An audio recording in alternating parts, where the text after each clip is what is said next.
सुरपूजिते शङ्खचक्रगदाहस्ते महालक्ष्मी नमोऽस्तुते। नमस्ते गरुडारूढे डोलासुरभयङ्करी सर्वपापहरे देवी महालक्ष्मी नमोऽस्तुते।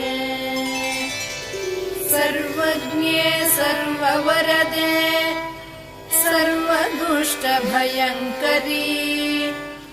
सर्वदुःखहरे देवी महालक्ष्मी नमोऽस्तुते। सिद्धिबुद्धिप्रदे देवी भुक्तिमुक्तिप्रदायिनी मन्त्रमूर्ते सदा देवी महालक्ष्मी नमोऽस्तुते। आद्यन्तरहिते देवी आदिशक्ति महेश्वरी योगज्ञे योगसम्भूते महालक्ष्मी